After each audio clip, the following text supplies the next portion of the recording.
বাবা হয় এমন।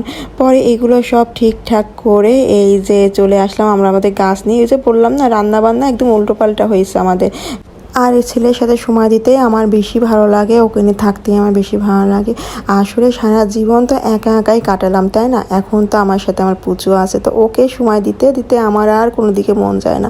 মনে সারাক্ষণ ওকে নিয়ে থাকি, ওকে নিয়ে খেলা করি, ওর কী কী দরকার সব দেখি। তো আমার ছেলে গাছে পানি দিল, কেন আমাদের পুঁইশাক গাছটাও দেখলাম মাসার একটু বড় হয়ে গেছে, এটাকে একটু ডানটি দিয়ে টাঙায় দিতে হয়, মানে ওই হয় না একটু কাঠির সাথে বাঁধায় দিতে হবে যাতে করে উপরে লক লক করে বেড়ে ওঠে। তো আমি এভাবে ফাঁক দিয়ে এভাবে করে দিয়ে দিলাম যে একটু থাক, বেঁধে থাক, কালকে দেখি এটা ঠিক করব। আর আমার ছেলে এসে একটা গোলাপ গাছে পাপড়ি ছিঁড়ে ফেলছে, ও তোর বোঝে না, মানে ছোটো মানুষ টান দিয়ে ছিঁড়ে ফেলছে। তো ওকে বলতেছে, বাবা এগুলো ছিঁড়তে হয় না, এগুলো ছিঁড়তে হয় না, তোমার কেমন লাগলো নানির ড্রেসগুলো, তুমি আগে কোনটা পরবা?